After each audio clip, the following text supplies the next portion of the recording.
Live mula sa GMA Network Center, ito ang 24 Oras.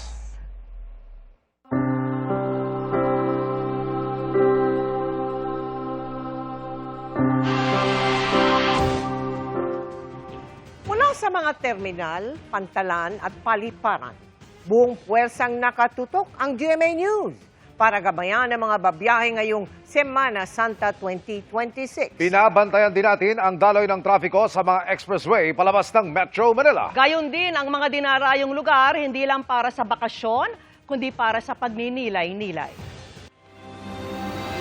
Magandang gabi po, Luzon, Visayas at Mindanao.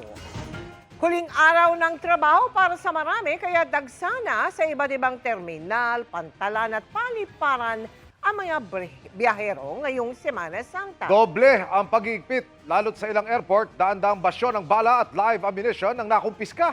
May mga nahulihan din ng iligal na droga at drug paraphernalia. Ang sitwasyon sa NAIA, silipin sa live na pagtutok ni Salima Refran. Salima!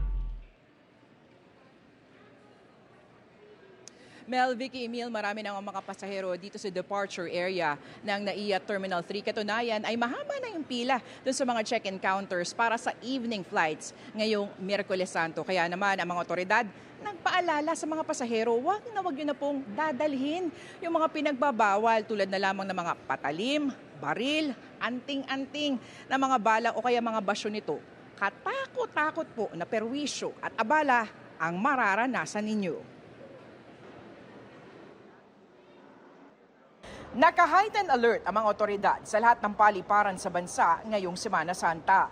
Sa Puerto Princesa Airport, isang babaeng pasahero ang nakumpiskahan ng 2 magazine ng M16 na naglalaman ng 65 live ammunition. Hindi na siya pinayagang sumakay ng kanyang flight pa Maynila kahapon.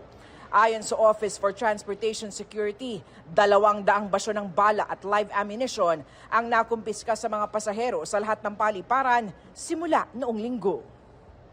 Bawal po yon at maantala ho kayo kapag magdala pa rin ho kayo yung mga bala na gagamitin sa anting-anting, kontra-usog, mga ganon, kahit isa lang ho yan.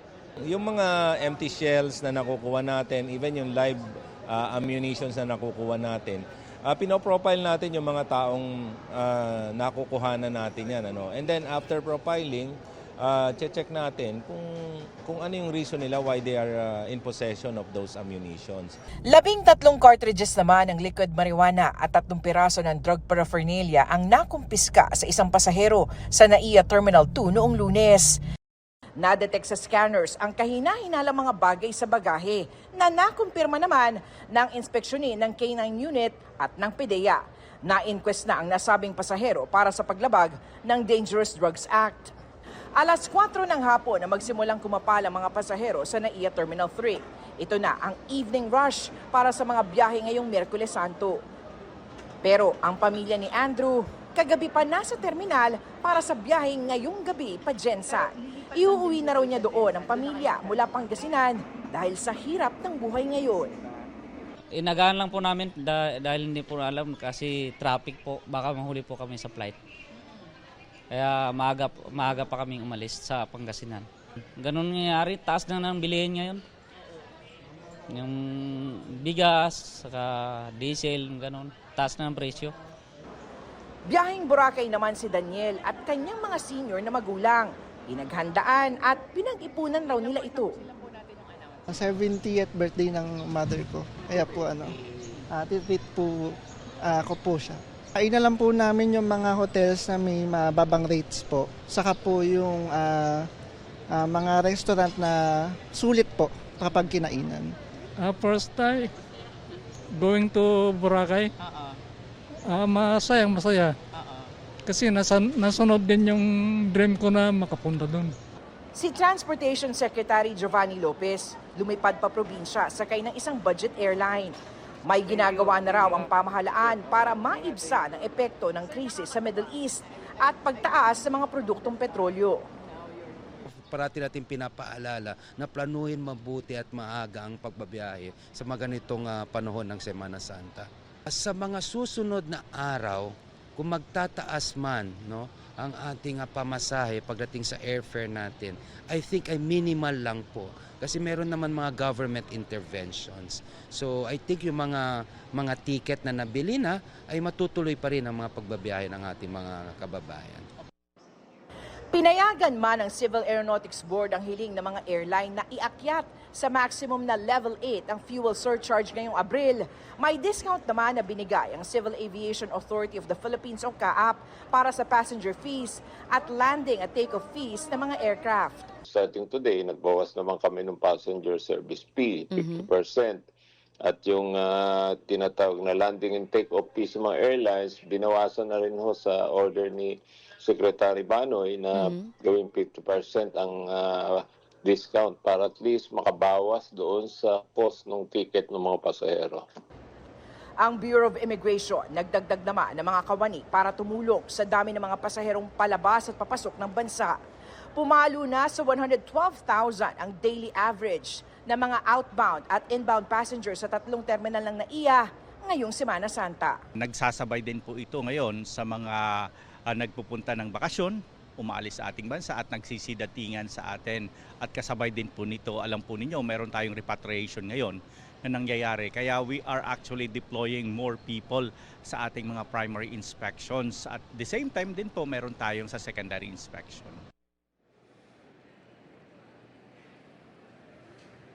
Vicky, ayon sa new NAIA Infrastructure Corporation, kahapon pumalo na sa 142,000 ang mga pasahero sa 3 terminal ng NAIA. Inaasahang lalaki pa ang bilang na yan ngayong gabi at bukas ng madaling araw. Yan muna latest mula nga dito sa NAIA Terminal 3. Vicky. Sa Lima, ano yung proseso sa mga pasaherong mahuhulihan ng bala? Hindi na ba sila papayagang makasakay sa eroplano o bumiyahe kahit ang dahilan ay para sa proteksyon o anting-anting lang? Alam mo, Vicky, bawal na bawal kasi talaga yung mga anting-anting na bala o kaya mga basyo. Sila po ay dadaan sa proseso ng profiling at interview at assessment po ng PNP. Doon aalamin kung katanggap-tanggap o kaya kumbaga justified yung pagkakahanap o pagkakadala nila ng mga anting-anting na yan. At kung satisfied ang PNP, sila ay papayagan na makasakay naman doon sa kanilang flight. Pero kung hindi, maaari silang maharap doon sa reklamo na illegal possession of firearms, ammunitions, and deadly weapon. Vicky. Napakalaking hassle yan. Mabuti iwanan na lang sa bahay. Sa Lima, unang araw ngayon ang pagtataas ng airfare dahil nga sa fuel surcharge sa mga flight. Nakaka-apekto na ba yan sa dami ng mga pasahero sa NAIA o hindi naman dahil mas maaga nila nabili yung mga ticket nila? Alam mo, Vicky, sa ngayon marami talaga yung mga pasahero dito sa NAIA Terminal 3. Yan ay dahil ang mga pasaherong ito, nabili na nila yung ticket bago pa man yung pagtaas ng fuel surcharge. Pero inaasahan nga na sa mga susunod na linggo o yung mga flights na mabibili mula ngayong araw ay magkakaroon ng bahagyang pagtaas na sa pasahe. Pero ayon naman kay Secretary Banoy Lopez kanina ng Department of Transportation, inaasahan nilang maliit lang naman daw yung pagtaas na yan dahil nga sa mga interventions ng pamahalaan gaya na lamang ng discount sa passenger service fee at dun sa landing at take-off fee. Vicky. Okay. Maraming salamat sa iyo, Salima Refran. Bumagsak ang crane lift sa ginagawang condominium sa Maynila. Isang sugatan. Nakatutok live si Von Aquino. Von? Mel, bumagsak sa kalsadang isang crane lift na itinatayong gusali dito sa F. Torres Street, dito sa Santa Cruz, Maynila. Ang crane lift na ito ay yung ginagamit sa pag-angat ng mga buhangin sa construction site. Binagsakan ng crane lift ang isang truck, basag ang windshield nito at nabagsakan ng mga bakal. Ayon sa mga otoridad, isa ang nagtamo ng minor injury na dinala sa ospital. Bumigay din at umambalang sa kalsada ang covered walkway na nagpoprotekta sa mga pedestrians at sasakyan mula sa mga debris na construction site. Ang mga tauhan ng Meralco nagpunta rin sa site para ayusin ang mga lumundong kawad ng kuryente. Ayon sa sidewalk vendor na nakasaksi sa lugar, nakarinig siya ng malakas na pagbagsak at kasunod nito na balot ng alikabok ang paligid. pansamantala munang ipinatigil ng Manila Building Office ang construction ng condominium kasunod ng insidente. Sinusubukan pa namin kunan ng pahayag ang safety officer ng construction site. Patuloy pang isinasagawa ang investigasyon ng mga otoridad at sa ngayon, nasa kustodiya na ng MPD Station 11 ang crane operator ng construction site. Sa ngayon ay isinara muna sa mga motorista itong bahagi ng F. Torres Street habang kiniklear pa mula sa construction debris itong kalsada. Mel? Von, bigyan mo nga kami ng idea sa lokasyon ng condominium na yan. Ano ba yung mga kilalang lugar na nasa palibot niyang ginagawang kondo? Von? Mel, ito ay katabi lamang ng Chinatown at malapit din ito sa Recto Avenue. Mel?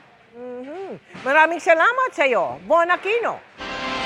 Humahabol maging chance passenger ngayon ang maraming pasahero sa Parañaque Integrated Terminal Exchange o PITX. Live mula roon, nakatutok si Oscar Oida. Oscar, may sapat na bus ba para sa kanila? Yes, Emil, may sapat naman daw bus. Ayon yan sa pamunuan ng PITX. Pero padami ng padami ang mga pasahero dito. Sa katunayan, may mga lugar dito na sa sobrang siksikan, biru-biruan nga, halos magkapalitan na rin ng muka ang mga biyahero. Ang sitwasyong yan, inaasahan na magpapatuloy hanggang mamayang madaling araw. Emil? Ngayong araw pa lang, nakikipagsapalaran na makabili lang ng tiket ng bus dito sa Parañaque Integrated Terminal Exchange o PITX. Ang nakausap kong pasahero na si Nicole. Gustuin man daw kasi niyang maunang umuwi noong weekend para hassle-free ang biyahe pa uwi sa kanilang probinsya sa Santa Cruz, Laguna. May trabaho pa siya. Sayang naman po kasi yung sweldo ngayon, kaya pumasok na lang po ako. Inaasahan na raw ng pamunuan ng PITX na ngayong araw daragsa ang pinakamalaking bilang ng pasahero. Posibleng araw na mahigitan ang bilang na naitala noong nakaraang taon na lumagpas ng 200,000 na biyahero. Napakataas ng presyo ng produktong petrolyo. Nakikita natin na yung mga dating motorista na nagdadala ng kanilang mga pribadong sasakyan patungo sa mga probinsya, ngayon nagpa-public transport na o nagbubus na. May sapat naman daw na bus na masasakyan ngayong araw. In the last few days, marami ng special permit din na issue. No? In the past few days, nagsabi na ilan sa ating mga operators na magbabawas sila ng mga biyahe. Pero thankfully, tumalima rin naman at sumunod yung mga transport operators natin na magpadala pa rin sila ng kanilang mga units dito. Kaugnay naman ng mga napaulat na iligal na pagtaas ng presyo ng pamasahe ng ilang bus company nitong mga nakaraang araw. Ayon sa PITX, naibalik na raw ito sa dating presyo. Wala pa namang pinataw na suspension as far as I know. At saka kailangan din naman natin servisyon lang. Sa buong maghapon, sunod-sunod na nag-inspeksyon sa PITX ang iba't ibang ahensya ng gobyerno para tiyaking nasa ayos ang operasyon at seguridad sa terminal. Kabilang dyan ang National Capital Region Police Office o NCRPO, Office for Transport Security o OTS, at ang Bureau of Fire Protection. May nasita kami dahil nga nakatali ng ng alambre and it took him 8 seconds para matanggal yung alambre and it's supposed to be dapat madali rin siyang mahugot dahil kung 8 seconds yun tapos merong nasusunog sa loob ng bus. That's a long time. Kasi ang dinadrive mo rito hindi lang buhay mo you're carrying and protecting the safety ng mga pasahero mo and malaking obligasyon yon.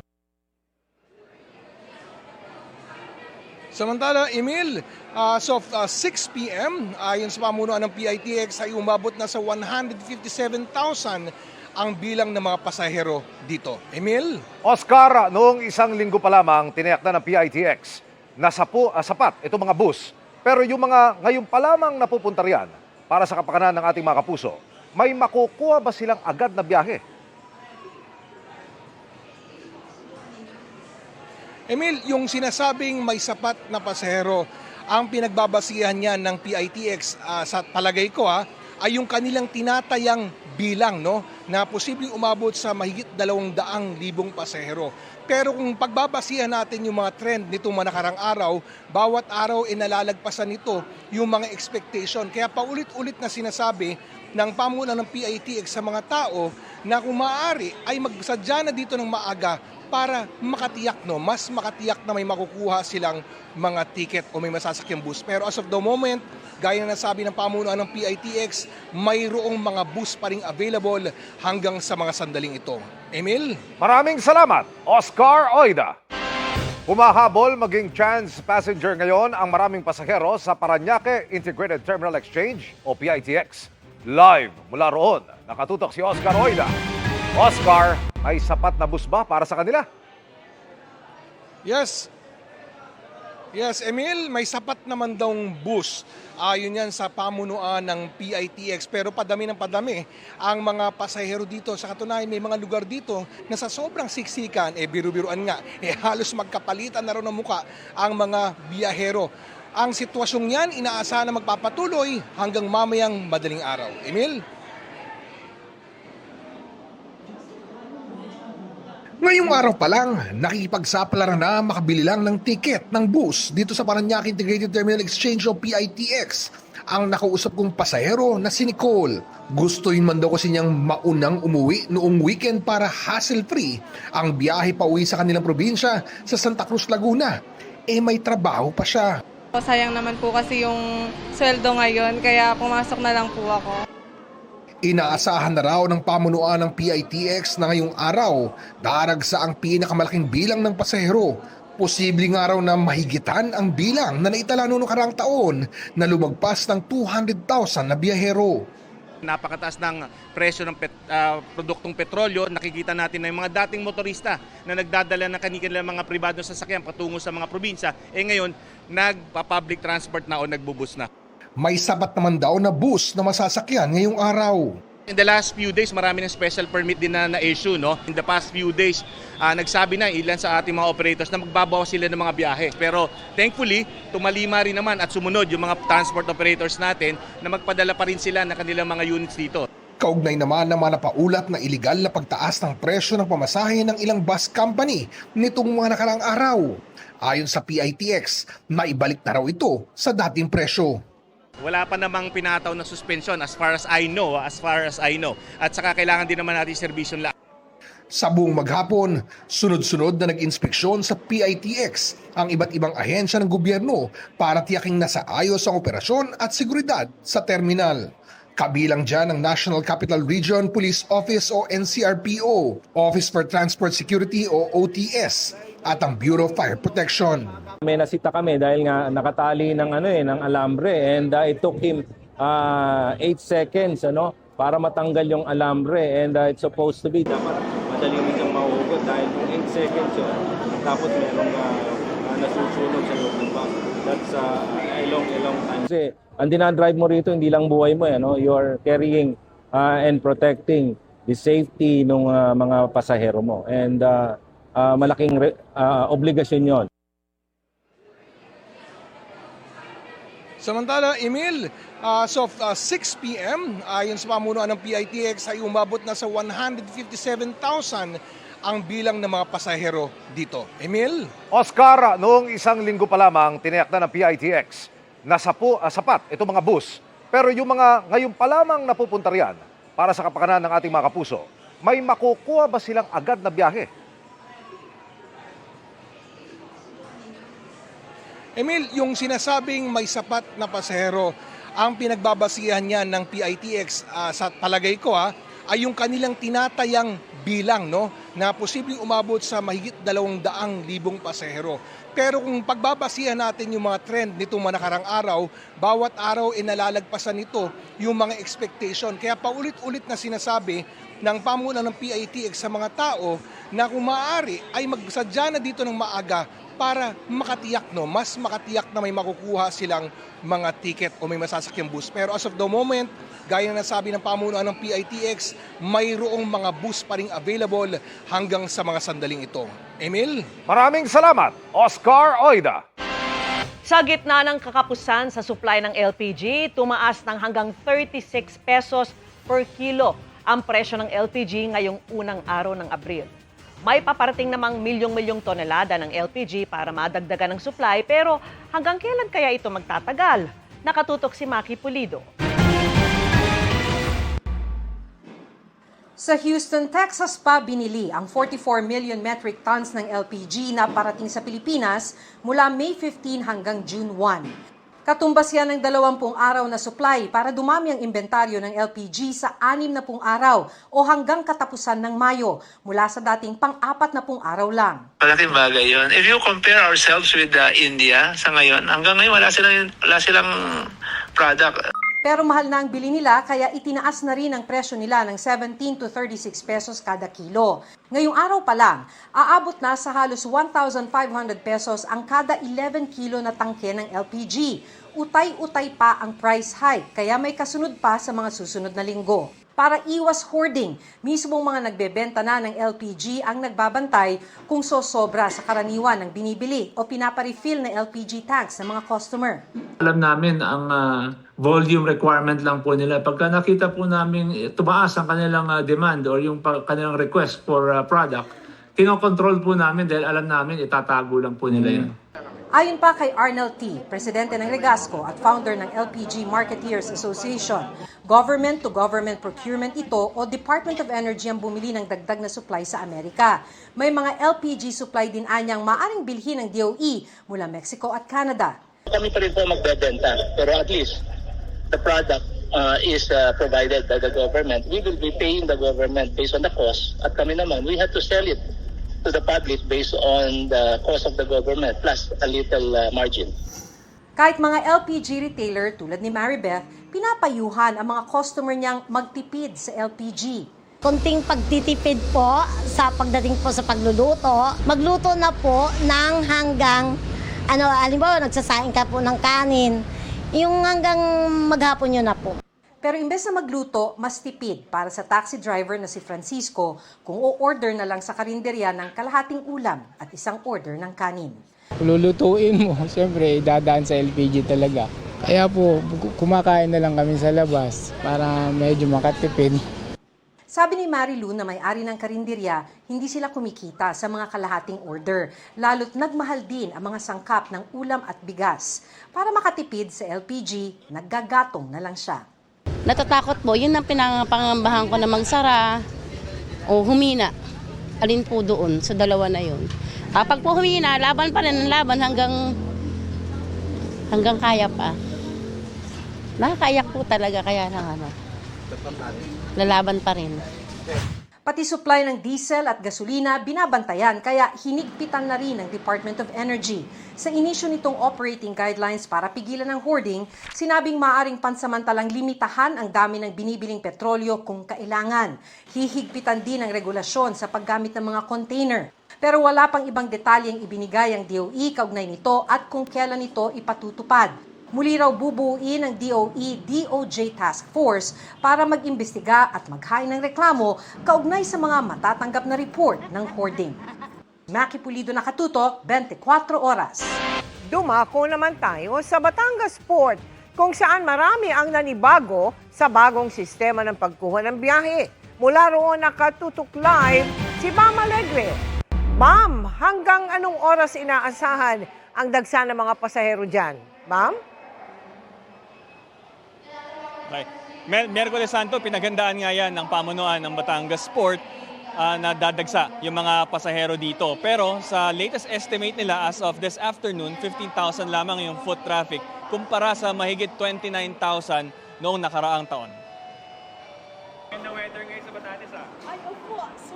Unbothered fashionista ang peg ni Tina Gregorio sa Batangas Port habang hinihintay ang biyahe niya pa Ojongan, Romblon.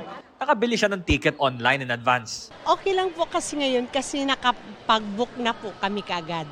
So wala pong hassle.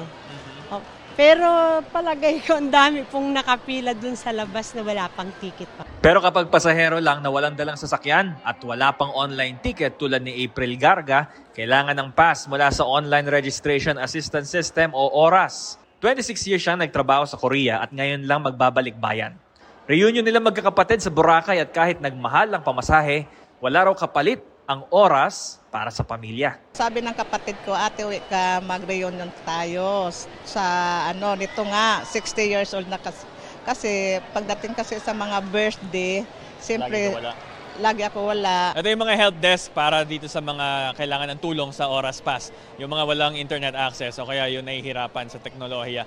Kukunan lang sila ng valid ID o kaya ng kanilang larawan, pipili ng biyahe na gusto nila, and pag nabigay na yung QR code, pipila na sila sa ticketing office, mabilis lang at sigurado na ang biyahe. Si Engineer Anita Irigan natuwa sa aniya ay mas mabilis na sistema ng pagkuha ng biyahe. Kaagad kami nakakuha ng pass para sa ticket. Ano na pa hiningi sa inyo, ma'am? ID. Ito ID. Mabilis naman basta senior citizen. Ang pasahero namang si Arlene Gado, hindi pa gamay ang panibagong sistema. Para sa akin, hassle lang. Parang hassle. Kasi yung namin, 10 oras na 9:45 tapos may pila pa ulit dito. Quiet and peaceful ang Batangas Port buong Miyerkules Santo. Nagkaroon lang ng isang biyahe na kailangang palitan ng barko pero hindi naman na-delay ang mga pasahero. Nanatiling mahigpit ang seguridad at may mga nakadeploy ng mga K9 units sa buong pantalan. So far, compare din ulit sa last year, maluwag pa rin nating masasabi. Lagi kong sinasabi, hindi pa rin tayo pwedeng makampante kasi baka mamaya pa rin dumagsa hanggang bukas. Latest sa pasahero, pumalo tayo ng 77,000 as of kaninang 12 noon. Mas mababa compare last year. Nag-start tayo ng Saturday, March 28 hanggang kanina.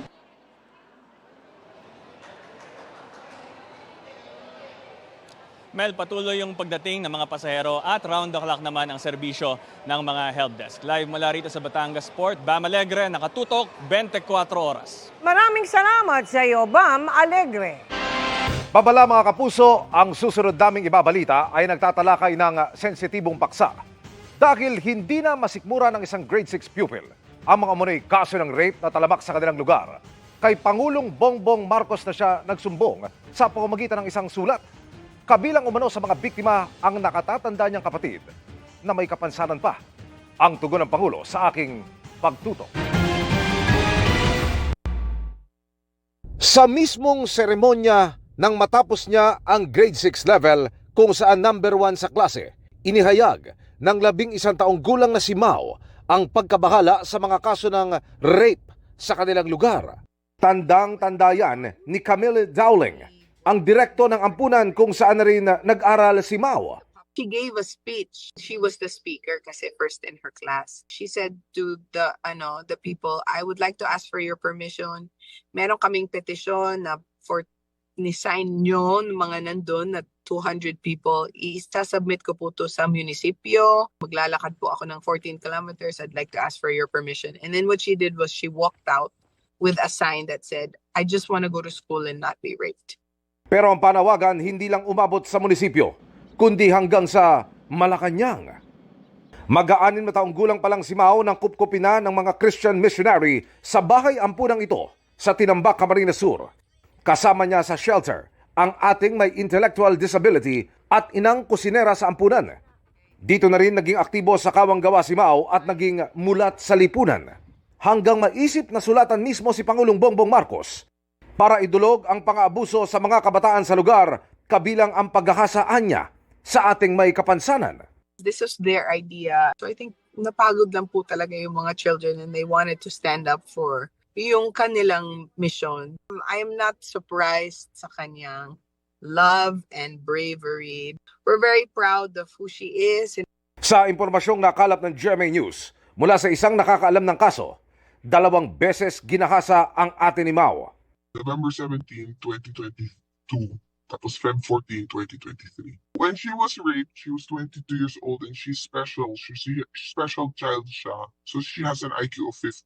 She was coming home from school. She was about 50 meters, I believe, from her house and then she got raped. She was raped twice. The first rape was at gunpoint and then the second not at gunpoint. Nabuntis ang biktima at pinilit ng suspect na ipalaglag ang nasa sinapupunan. They kidnapped her through one of the tauhans and they took her from Tinambak to Montalban kung saan pinaras pa yung child. Ang suspect, anak ng isang barangay kagawad sa kanilang lugar na nakakulong na ngayon.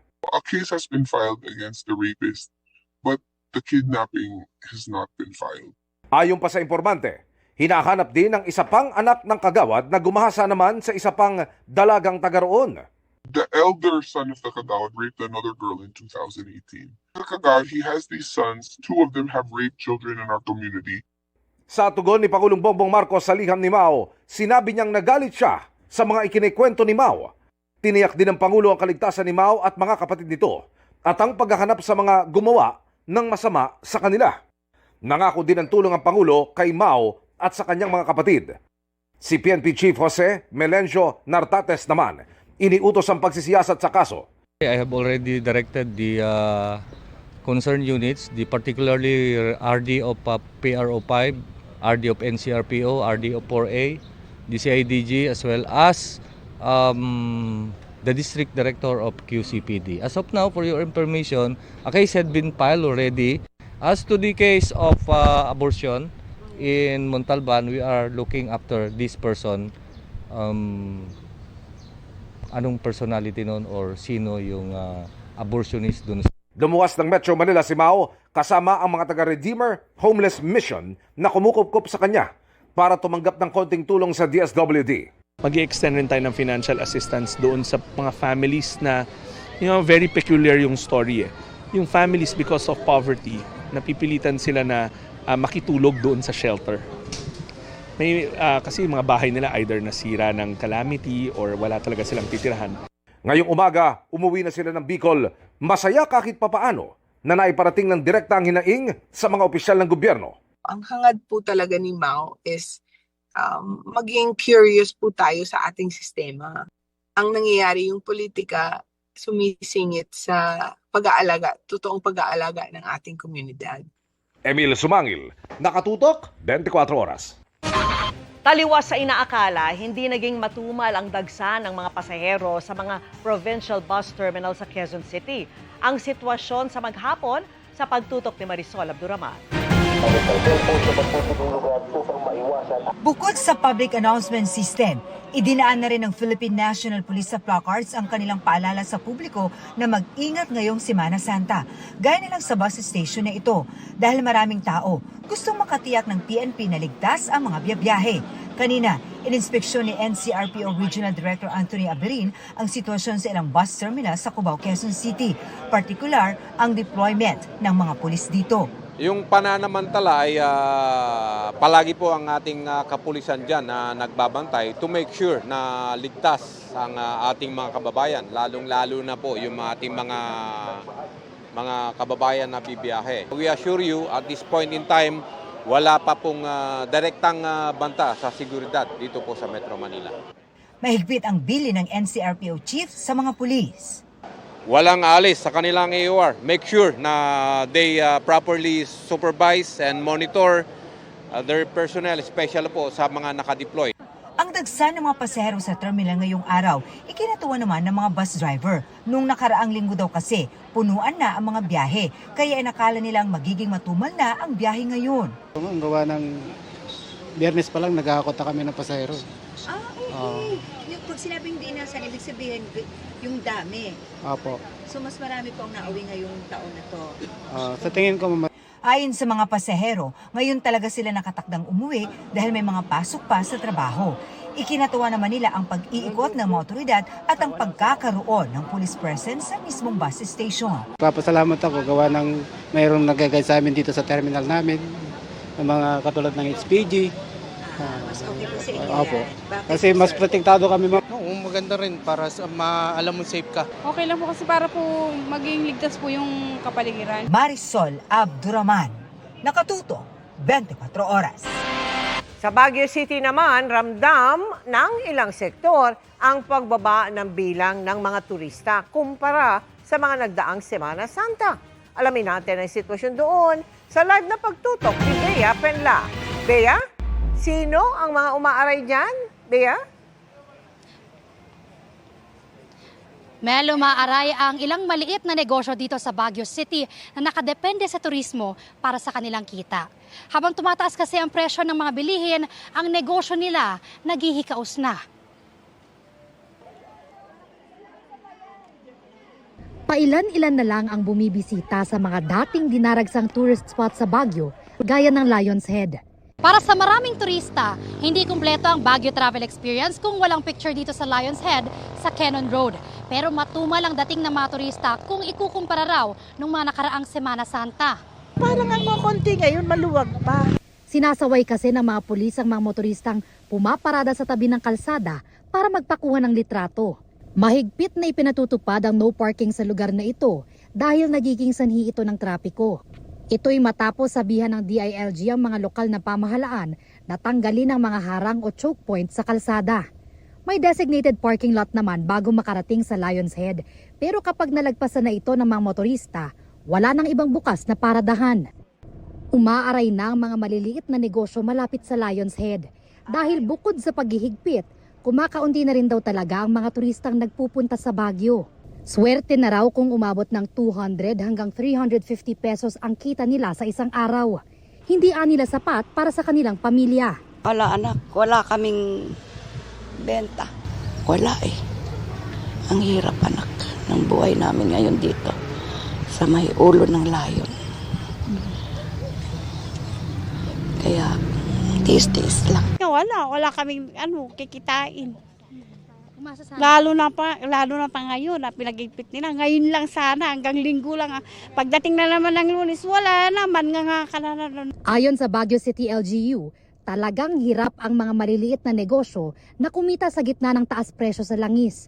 Mas mahal pa naman ang gasolina sa Baguio. Kung may impending na mga increases sa rentals, hindi na muna. Second is siguro magbibigay kami ng sort of a tax relief. Yung aming programa ng fund, loan na walang interest, isa na naman yun na kailangan namin buuin. So we're going over our budget para at least we can source fund. Hanggang ngayon, wala pa rin daw na mamonitor na dagsa ng motoristang umaakyat ng Baguio. If we're going to compare the traffic situation last year to this year, talagang there is a significant change, mas maluwag ngayon. Para naman mapanatili ang kaayusan, mahigit 1,000 pulis at force multiplier ang nakadeploy sa City of Pines. Di lang para sa Holy Week, kundi sa buong summer break hanggang May 31. Ilan sa binabantayan nila ang Central Business District, mga major thoroughfare, simbahan, tourist spot at bus terminal. As of now, hindi pa natin ramdam yung dami ng turista po dito. If there will be a surge of visitors tomorrow or there will be a dip of the number of visitors tomorrow, parehas naman po na nakahanda po kami.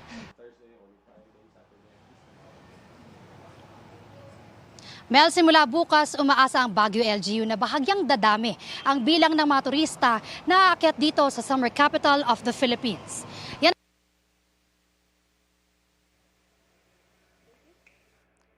Maraming salamat sa iyo, Bia Penglak. Happy midweek, chikahan mga kapuso! Naghahanda na si Alden Richards para sa isang upcoming Kapuso medical drama series at sa mas matinding race na sasalihan niya next year. Pero kahit packed ang schedule, naglaan si Alden ng time para makabonding ang kanyang mga taga-suporta. Makichika kay Nelson Canlas. Busy man sa showbiz commitments at iba pang projects, may time pa rin si Asia's multimedia star Alden Richards na makibonding sa kanyang A-Team fans at supporters. Hindi lang basta dumalo si Alden, nakisaya at full support siya sa community events ng A-Team. Sa panayam ng GMA News, beyond belief but grateful pa rin si Alden sa napagtagumpayan niyang triathlon relay race na kanyang sinalihan kamakailan sa Davao City.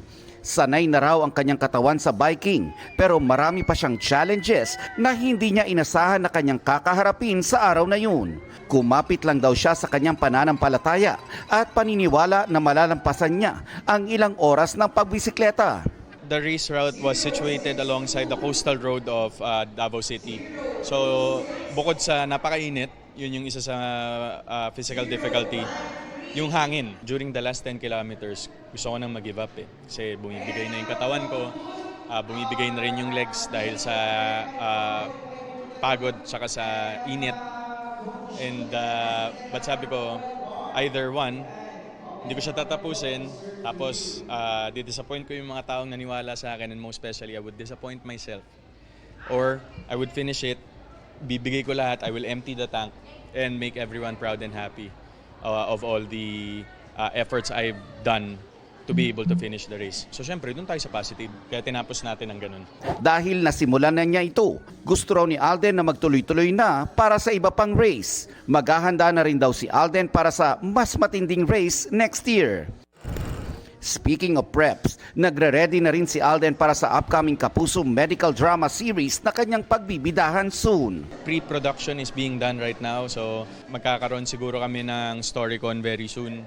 And most probably middle of the year, start na ng grind. Painit ng painit ang mga tapatan sa reality dance competition sa GMA na Stars on the Floor Season 2. Alden spills the beans kung ano-ano ang mga may e-expect ng mga viewers sa kolabanan sa dance competition. Papalapit na ng papalapit din kung sino ba talaga yung mapipili nating ultimate dance star duo, and at the same time, balik na ulit tayo sa scorean, sa leaderboards, kung sino yung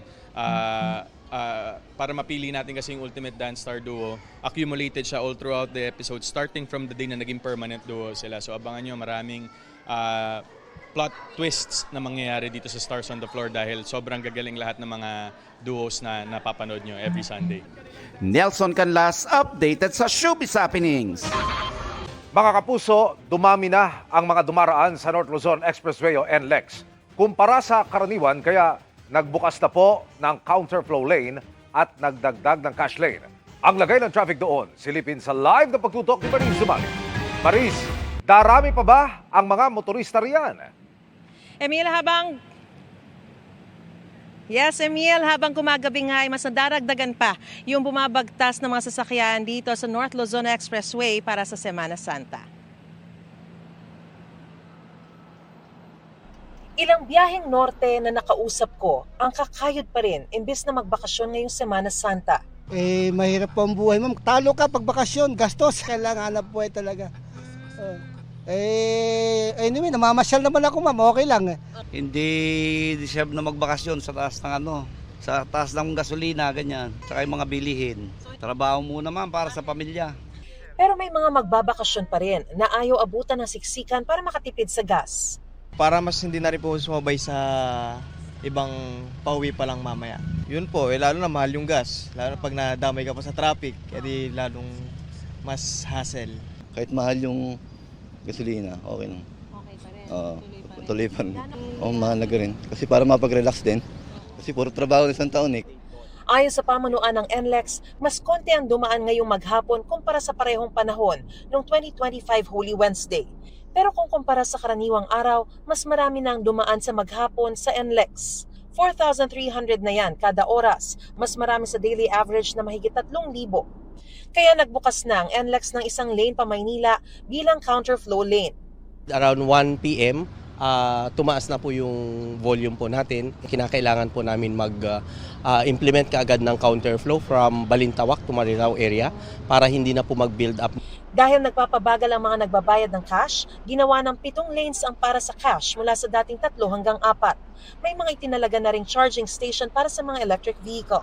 Nag-deploy rin ng karagdagang tauhan ng NLEX. May libreng towing din para sa mga motorista at may rebate para sa mga truck at pampublikong sasakyan. That translates to between 12 pesos to 72 pesos for NLEX alone. For SCTEX kasi medyo mas mataas yung around more than 190 pesos yata for trucks. Yung buong stretch ng SCTEX. Yung program po is until May 22. Paalala ng NLEX sa mga biyahero, laging isaalang-alang ang blow bag set. Tiyaking maayos ang baterya, ilaw, langis, tubig, brake, hangin ng gulong, petrolyo na sasakyan, pati ang sarili at makinang gamit. Nasa tamang kondisyon yung kanilang mga sasakyan. Sana yung magdadrive may sapat na pahinga, nasa tamang kondisyon. Emil, sa mga sandaling ito ay may build-up na ng mga sasakyan dito sa cash lane ng Balintawak Toll Plaza. Pero pagdating naman doon sa RFID lanes ay tuloy-tuloy naman ang daloy ng mga sasakyan. Pero may mga portions, Emil, mula sa Valenzuela hanggang Marilao ang slow-moving na ang traffic. At mabagal din ang takbo o yung daloy ng mga sasakyan sa southbound lane sa bahagi naman ng San Fernando hanggang Dao dahil isang lane na lang ang bukas doon dahil nga sa northbound counterflow. Kaya pinag-iisipan na po ng mga otoridad kung pansamantala munang sususpindihin ang counterflow lane doon. Emil? Maraming salamat, Mariz Umali. Hindi napigil ng mahal na presyo ng petrolyo at pamasahe ang bakasyon ng marami sa Boracay. Pero dahil Semana Santa, may mga plano rin sila para sa pagninilay-nilay. Nakatutok doon live si Kim Salinas. Kim! Vicky, tuloy-tuloy ang pagdagsa ng mga turista dito sa isla ng Boracay sa pagsisimula ng long vacation ngayong Semana Santa. Mahigpit namang nagbabantay ang otoridad para sa kapayapaan at kaayusan ng lahat. Kahit ang ilang beses nang nakapag-Boracay, bumabalik pa rin sa isla lalo pag Holy Week kung kailan bakasyon ang marami at pwedeng magsabay-sabay rito. Ang pamilyang ito galing pang Canada. Yung atmosphere, yung vibe ng isla. Mga activities, island hopping. Ating gusto rin nila mga ATV. At kahit mahal ang petrolyo ngayon, worth it para kay Rodel ang 6 na oras na biyahe mula naman sa Mandurriao, Iloilo City. Hindi nakaplano siya since January. Pero higit sa pag-e-enjoy, magninilay-nilay pa rin ang mga narito para sa Semana Santa. Kaya naman ang pamilya Tanaka mula Japan, plano ring bumisita sa simbahan. 1 week lang po kasi kami dito. Saka pa ang talagang namin, maipasyal po sila. So kung makapunta man po kami ng simbahan, siguro saglit lang. Kaya paalala ng munisipyo ng Malay na may sakop sa Boracay, sumunod ang lahat sa protocols gaya ng pagbabawal sa malakas na pagpapatugtog. Gamay ng respeto dahil of course ato nga sige na celebrar nato ang amo nang inadlaw. Para maging solemn naman ang pagbakasyon, no? Ukoda ang sa atong Ginoo. Mahigpit pa ring ipinapatupad ang inspeksyon at seguridad sa Cagban at Caticlan jetty ports. Ang pinagbabawal natin diyan ang unang-una, ang matatalas na bagay, mga pointed, ang mga barel na hindi tapos ang ibang mga natin, bawal din po diyan yung mga flammable. Sa ngayon, mahigit 200 lighters, kutsilyo at iba pang patalim ang nakumpiska na ng otoridad. Sa tala ng Malay Tourism, mahigit 19,000 na turista na ang dumating sa isla mula Marso 26 hanggang 29. At inaasahang madadagdagan ito ngayong Holy Week break. Nitong nakaraang buwan, pinakamarami ang turistang Korean, kasunod ang mga galing Amerika. Vicky, ilan lang sa mga aktibidad na pwedeng ma-enjoy ng mga turista ay ang island hopping at water activities. Pero simula alas 6 ng umaga sa Biyernes Santo hanggang alas 6 ng umaga sa Sabado de Gloria ay pagbabawal sa isla ang parties at pagpapatugtog ng malakas. Vicky?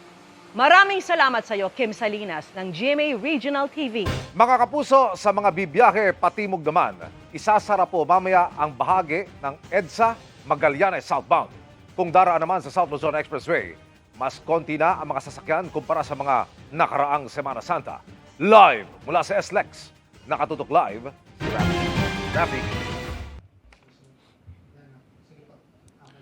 Emil, para sa mga palabas nga ng Metro Manila at patungo dito sa South, maganda na para sa pagsasara ng ilang bahagi ng EDSA para sa rehabilitasyon. Samantala, latest muna dito sa South Luzon Expressway, isang lugar na lang yung may build-up dito sa may SLEX at ito yung dulo ng SLEX sa may Santo Tomas, Batangas.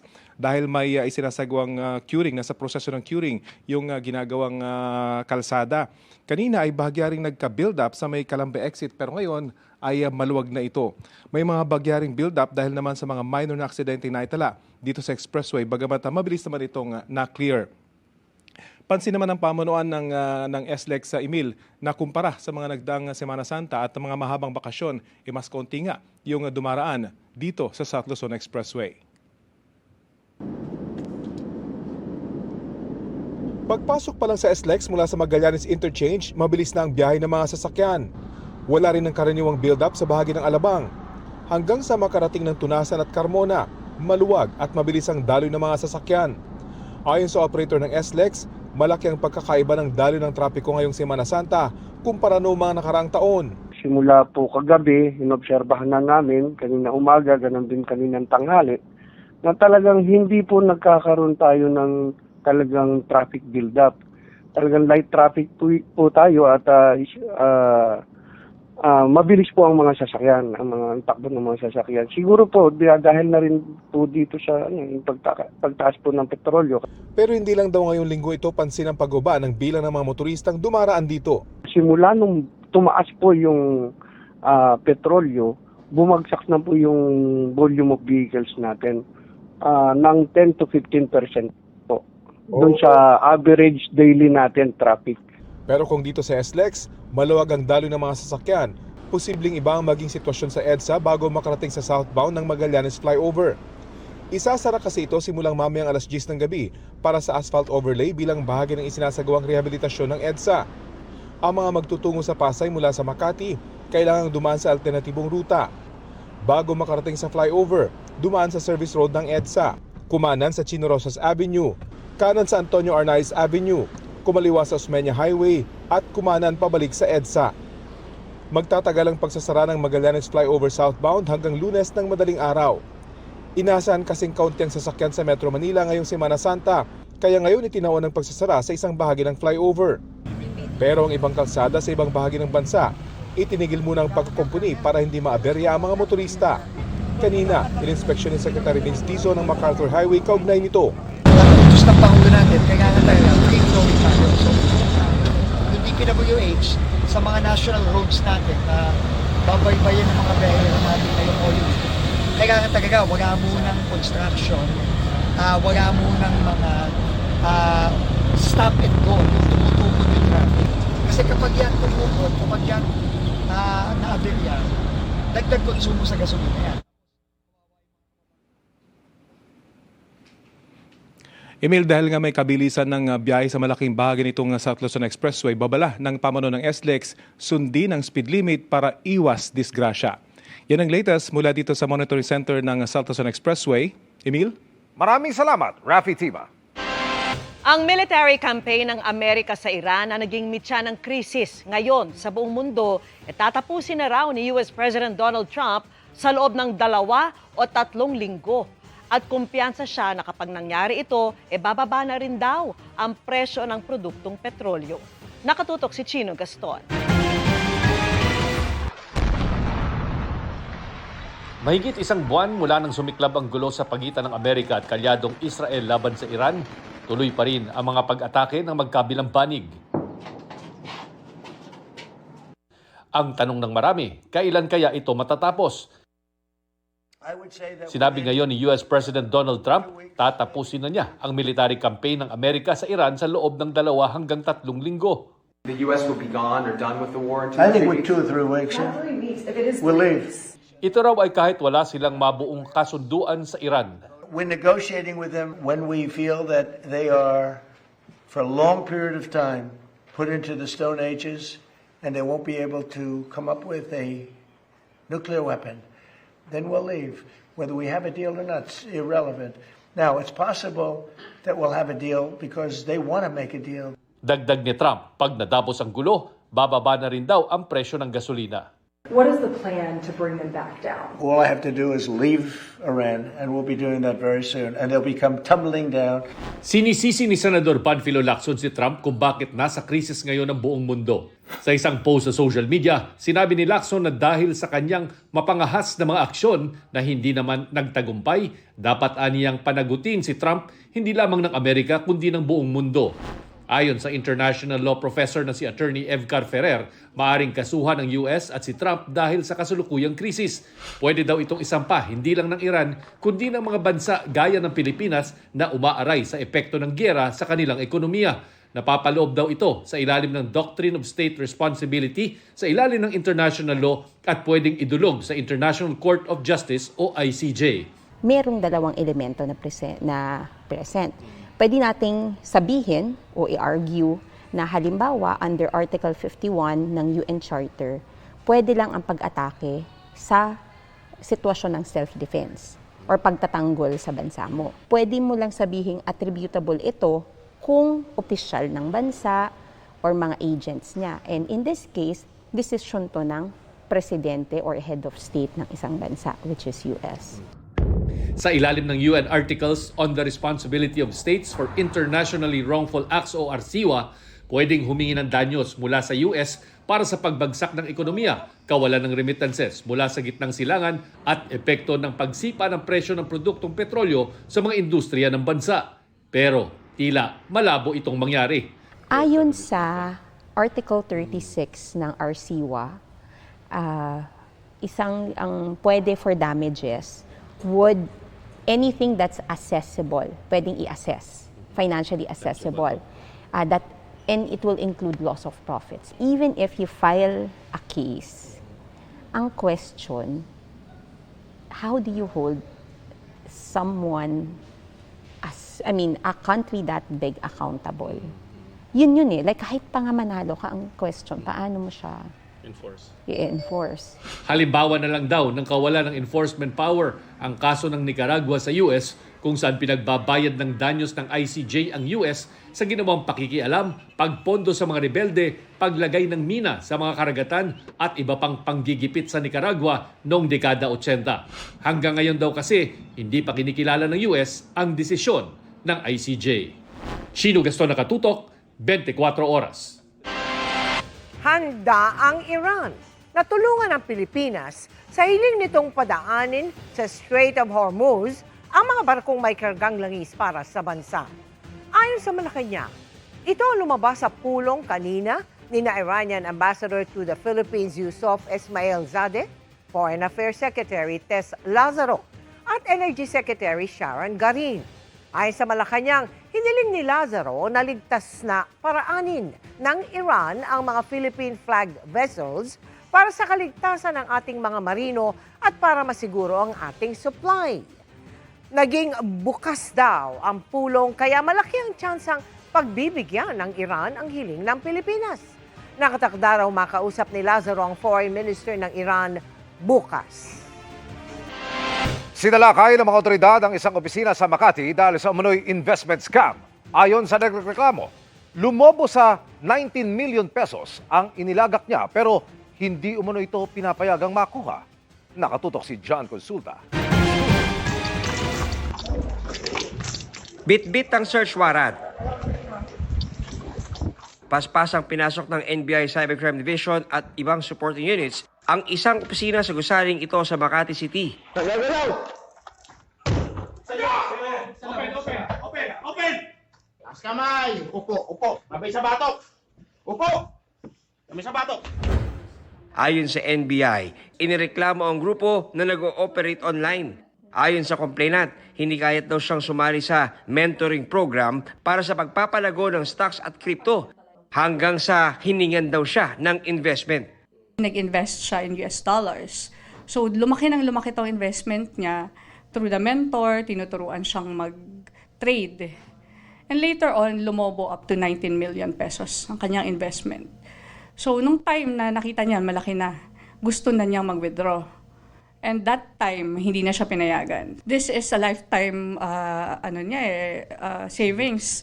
So, definitely, matanda na to eh. Kailangan na niya yung pera niya.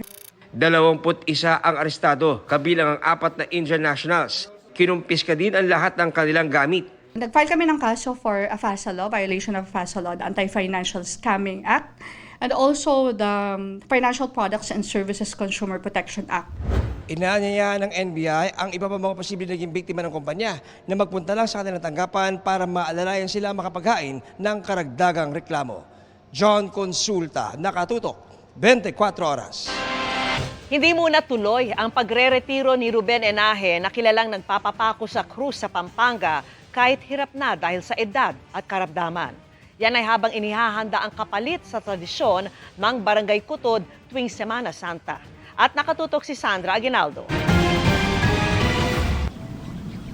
Sa Barangay San Pedro Kutod sa San Fernando, Pampanga, merong Kristo na gusto nang magretiro. Siya si Ruben Enaje, 65 years old. Halos 40 taon nang nagpapapako sa krus tuwing Biyernes Santo. Hirap na raw si Ruben magbuhat ng krus at magpapako dahil sa hika at iba pang karamdaman. Kung kaya nagpagawa siya ng bagong krus na mas magaan. Baka raw kasi hindi na niya kayanin ang pagpapasa nito ng ilang kilometro. Doble yung gaan niya kaysa doon sa dati natin ginagamit. Mahigit 20 kilos o 20 kilos lang ito. Okay, yung isa? 42 kilos yan. Mas mahirap ngayon. Hindi hirap sa krus, kundi hirap sa init ng araw. Handa na rin ang mga pako na gagamitin sa kanyang pagpapapako. Kung papalarin na maganda yung pangangatawan natin sa Biyernes Santo, magpapapako pa rin ako. Kaya lang sa kamay na lang, hindi na wag na sa paa. Kaya naman inihahanda na ni Ruben ang kanyang posibleng makapalit bilang Kristo, si Arnold Maniago, 47 years old. 25 years na rin nagpapapako sa krus si Arnold, pero iba raw kung siya na ang bibida gaya ni Mang Ruben. Papasa ng krus, pagpapahirap sa kanya. So masasabing mas mahirap ito Opo, gagawin mo kung ikaw na yung makakapalit? Opo, handang-handa na po ma'am. Panata po si ma'am. Matagal na tradisyon na dito sa Kutud yung pagpapapako sa krus. Pero nababahala po yung mga veterano kagaya ni Mang Ruben na nagkakaedad na ang kanilang grupo at maaring mahirapan silang kumbinsihin ang mga kabataan. Sa grupo ni Mang Ruben, may kabataan naman pero karamihan babae. Si Boy Padilla, 38 years nang gumaganap na Poncio Pilato at Longinus, ang sundalong sumaksak sa tagiliran ni Kristo. Kontrabida man ang dating, ito raw ang panata niya. Isipin mo, 76 na ako, pero hindi ako wala akong gamot na iniinom, wala akong maintenance. Basta yun pangako ko, hanggat malakas ako. Meron na rin ako successor, yung anak ko nga. Pumayag na. Sa tinatawag nilang burol, matatagpuan ang 3 krus na gagamitin ng mga magpapapako. Inihahanda na ng lokal na pamahalaan ang kaayusan sa lugar dahil inaasahang dadayuhin ito ng mga manunood. Pero para sa mga gaganap ng papel mula sa Biblia, hindi lang ito simpleng palabas, kundi personal na pag-aalay ng oras, talento, at pananampalataya. Walang makakahadlang. Ika nga, kung sa Panginoon ang pinag-uusapan, walang makakahadlang. Tuloy-tuloy pa rin po kami. Sandra Aguinaldo, Nakatutok, 24 Oras. Hindi muna tuloy ang pagre-retiro ni Ruben Enaje na kilalang nagpapapako sa krus sa Pampanga kahit hirap na dahil sa edad at karamdaman. Yan ay habang inihahanda ang kapalit sa tradisyon ng Barangay Kutud tuwing Semana Santa. At nakatutok si Sandra Aguinaldo. Sa Barangay San Pedro Kutud sa San Fernando, Pampanga, merong Kristo na gusto nang magretiro. Siya si Ruben Enaje, 65 years old. Halos 40 taon nang nagpapapako sa krus tuwing Biyernes Santo. Hirap na raw si Ruben magbuhat ng krus at magpapako dahil sa hika at iba pang karamdaman. Kung kaya nagpagawa siya ng bagong krus na mas magaan. Baka raw kasi hindi na niya kayanin ang pagpapasa nito ng ilang kilometro. Doble yung gaan niya kaysa doon sa dati natin ginagamit. Mahigit 20 kilos o 20 kilos lang ito. Okay, yung isa? 42 kilos yan. Mas mahirap ngayon. Hindi hirap sa krus, kundi hirap sa init ng araw. Handa na rin ang mga pako na gagamitin sa kanyang pagpapapako. Kung papalarin na maganda yung pangangatawan natin sa Biyernes Santo, magpapapako pa rin ako. Kaya lang sa kamay na lang, hindi na wag na sa paa. Kaya naman inihahanda na ni Ruben ang kanyang posibleng makapalit bilang Kristo, si Arnold Maniago, 47 years old. 25 years na rin nagpapapako sa krus si Arnold, pero iba raw kung siya na ang bibida gaya ni Mang Ruben. Papasa ng krus, pagpapahirap sa kanya. So masasabing mas mahirap ito Opo, gagawin mo kung ikaw na yung makakapalit? Opo, handang-handa na po ma'am. Panata po si ma'am. Matagal na tradisyon na dito sa Kutud yung pagpapapako sa krus. Pero nababahala po yung mga veterano kagaya ni Mang Ruben na nagkakaedad na ang kanilang grupo at maaring mahirapan silang kumbinsihin ang mga kabataan. Sa grupo ni Mang Ruben, may kabataan naman pero karamihan babae. Si Boy Padilla, 38 years nang gumaganap na Poncio Pilato at Longinus, ang sundalong sumaksak sa tagiliran ni Kristo. Kontrabida man ang dating, ito raw ang panata niya. Isipin mo, 76 na ako, pero hindi ako wala akong gamot na iniinom, wala akong maintenance. Basta yun pangako ko, hanggat malakas ako. Meron na rin ako successor, yung anak ko nga. Yung pumayag na. Sa tinatawag nilang burol, matatagpuan ang 3 krus na gagamitin ng mga magpapapako. Inihahanda na ng lokal na pamahalaan ang kaayusan sa lugar dahil inaasahang dadayuhin ito ng mga manunood. Pero para sa mga gaganap ng papel mula sa Biblia, hindi lang ito simpleng palabas, kundi personal na pag-aalay ng oras, talento at pananampalataya. Walang makakahadlang. Ika nga, kung sa Panginoon ang pinag-uusapan, walang makakahadlang. Tuloy-tuloy pa rin po kami. Sandra Aguinaldo, Nakatutok, 24 Oras. Inilipat na sa kustodiya ng Bureau of Customs ang 8 luxury vehicles ni dating Congressman Zaldico ngayong tapos na ang investigasyon ng Independent Commission for Infrastructure o ICI. Nakatutok si Joseph Morong, exclusive.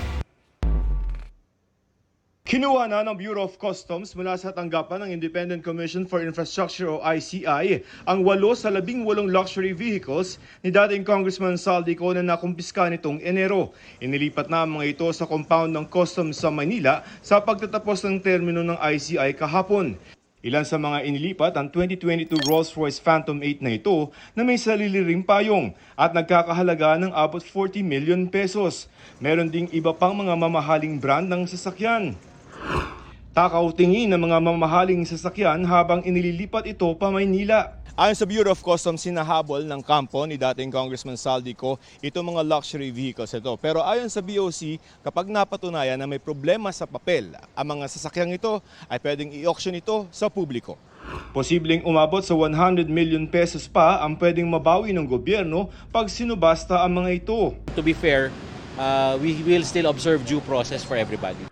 Nauna nung napasubasta ang siyam sa 13 luxury vehicles na mag-asawang kontraktor na Diskaya. May 4 pa na idadaan sa negotiated sale tulad ng Maserati na lampas 2 milyong piso ang halaga. From the flood control, excluding itong mga to, nakapag-remit na tayo sa treasury ng mga 102 million mahigit. Merong instruction si Commissioner Ariel na for as long as it is related to flood control, 100% of the proceeds sa auction will be remitted pabalik sa ating treasury. Nasa tanggapan pa ng ICI sa tagigang 2 ring luxury vehicle na isinuko ni dating Department of Public Works and Highways o DPWH Assistant District Engineer Bryce Hernandez. Ngayong wala ng ICI, posibleng i-turn over daw ang mga ito sa Ombudsman bilang ebidensya. As far as the Bureau of Customs is concerned, we check the papers, okay naman. No? So I think being part of the TWG, baka pumasok ito either sa jurisdiction ng Ombudsman or perhaps with the BIR, no? Depending on if there will be findings on tax deficiencies. Joseph Morong, Nakatutok, 24 Oras. Kaugnay sa issue ng mga TNVS driver na hindi nakasama sa listahan ng benepisyaryo kaya hindi nakatanggap ng ayuda mula sa Department of Social Welfare and Development, sinabi ng Grab Philippines na matapos makipag-ugnayan sa mga ahensya ng gobyerno, nagsumiti raw sila ng komprehensibong listahan ng kanilang mga driver, rider at delivery partner para makasama sa Fuel Assistance Program. Meron daw silang mekanismo para sa mga aapelang driver, rider at rider partners para sa posibleng pagsama sa kanila sa susunod pang isusumiting listahan. Mga kapuso, sumipa po sa danger level ang heat index sa ilang bahagi ng bansa ngayong unang araw ng Abril. Pumalo ulit sa 47 degrees Celsius ang pinakamataas na heat index ngayong Miyerkules Santo sa kaparehong lugar din kahapon, dyan sa Virac, Catanduanes. 42 degrees Celsius naman sa Mambusaw, Capiz. Bukas at sa Biyernes Santo, posibleng halos ganyan din katindi ang init sa mga nabanggit na lugar. Ramdam din ang alinsangan sa iba pang bahagi ng bansa gaya ng Dagupan, Pangasinan, Bacnotan, La Union, ilang bahagi ng Cagayan, Iloilo City, Guiuan, Eastern Samar at Cotabato City. Sa special weather outlook ng Pag-asa para sa Huwebes at Biyernes Santo, magiging maaliwalas ang panahon sa malaking bahagi ng bansa. Bahagya hanggang sa maulap pwedeng maging maalinsangan pero may tsansa pa rin ng ulan lalo na sa Mindanao at Eastern Visayas dahil sa Easterlies. Magtutuloy-tuloy yan sa Black Saturday at Easter Sunday. Ganito rin ang makikita sa datos ng Metro Weather. Halos walang tsansa ng ulan sa umaga pero bandang hapon may posibilidad ng ulan. Mas mataas din ang tsansa ng ulan na nakikita sa malaking bahagi ng Mindanao at ilang lugar sa Visayas. Hindi rin inaalis ang tsansa ng localized thunderstorms sa Metro Manila. Dahil minsan lang sa isang taon, susulitin ng cast ng upcoming film na Huwag Kang Titingin ang Holy Week break. Biyaheng probinsya o abroad ang ilan pero meron ding mga team bahay. Makichika kay Aubrey Carampel. Rest, vacation, and reflection. Ilan lang yan sa mga planong gawin ng ilang Kapuso stars and celebrities ngayong Holy Week. Ang cast ng GMA Pictures and Mentor Productions horror film na Huwag Kang Titingin, may kanya-kanya na raw Holy Week plans. Dahil break din mula sa kanilang trabaho, ang ilan gusto raw umuwi sa kanilang probinsya para makasama ang pamilya. Gaya ni Shuvi Etrata na uuwi sa kanyang hometown sa Bantayan Island sa Cebu. Kasi napanaginipan ko din yung lola ko po. Siguro nagpaparamdam na siya. Gusto niya na akong makita ulit. So, pupuntahan ko yung puntod niya, ganun. Tapos, really to go back to my core kasi I used to celebrate holidays, Semana Santa, Holy Week there sa Isla. So, I would love to see yung Holy Week ngayon doon, knowing na ang dami nang nagbago, magnilay-nilay, Isla Beach. Si Allen Ansay, bibisitahin daw ang pamilya sa Bicol. Habang si Sofia Pablo, gusto raw magbakasyon sa South Korea. Magsimba, sama-sama talaga ng family. Excited ako kasi ilang beses na rin nag-Holy Week na hindi ako nakakauwi ng Bicol. Sana matuloy po yung trip namin to Korea ni Mommy talaga. Yes, Holy Week po. Kasi sakto, malapit rin po siya lagi sa birthday ko every Holy Week. So lagi pong sabay yung Holy Week vacation and birthday celebration ko na. Si Sean Lucas nasa Switzerland na kasama ang kanyang mommy. Because it's gonna be her 50th birthday celebration. So kaya she wanted to make it special, so just me and her going there. May tradisyon naman daw ang pamilya ni Michael Sager tuwing Semana Santa. I think 2 years ago, naging Moryon ako. At actually, bumili kami ng Moryon set. Dinala namin yun sa Canada. At sa Canada, nagmamoryon din kami minsan. So, ayun, talagang part yun ng culture namin sa Marinduque. And I'm a proud Marinduqueño. Sana makapagsimba ako and pahinga at the same time. Ang ilan naman sa Huwag Kang Titingin cast, staycation at team bahay kasama ang pamilya. Aside from celebrate natin si Lord, I want to celebrate it with my family. And I just want to spend time with my brother then para makapag-bonding. By this time last year, I was inside of the house. So ever since then, I've never been free. So I'm really taking the opportunity of this Holy Week po to spend time and to have fun po talaga. Just to think of other things other than work. That's my goal for this Holy Week. At home muna syempre kasi need to clean the house rin. After taping, ang tago nang wala sa bahay. So to get my stuff fixed and clean and yeah. Most likely rest lang din po. Yeah, spend time with my mom. Kung hindi kami aalis. Si Encantadia Chronicles Sangre star Sanya Lopez nag-post naman sa kanyang IG story na nasa isang theme park sa China. Ang kapwa Sangre at Task Force Firewall star na si Kylie Padilla nasa Japan naman kasama ang kanyang mga anak. Kita naman sa post ni Kylie ang sakura o cherry blossoms. Ang kanyang Firewall co-star na si Kailin Alcantara gusto raw magpahinga at gawin ang kanilang Holy Week tradition. Pero syempre gagawin po namin ang ginagawa namin every Holy Week. It's Visita Iglesia. So gagawin po namin yun. Ano with the family? With the family always. Si Lexi Gonzalez, plano naman to rest and reflect at home. Kami ng mom ko, we talked about it. And then we decided na we should take this time to stay quiet and, work on our faith. Yes, team bahay kami. Aubrey Carampel, updated sa Showbiz Happenings. Close to her heart kay Max Collins ang role bilang isang island girl sa upcoming Kapuso series na The Master Cutter. Pero ang co-star niyang si Joe Berry, inaming very challenging ang gagampanan sa kanyang pagbabalik primetime. Makichika kay Nelson Canlas. Kulitan at pag-TikTok off-cam ang breather ni na Max Collins, Shuvi Etrata at Kapuso Primetime King Dingdong Dantes sa mabibigat na eksena sa upcoming Kapuso action drama series na The Master Cutter.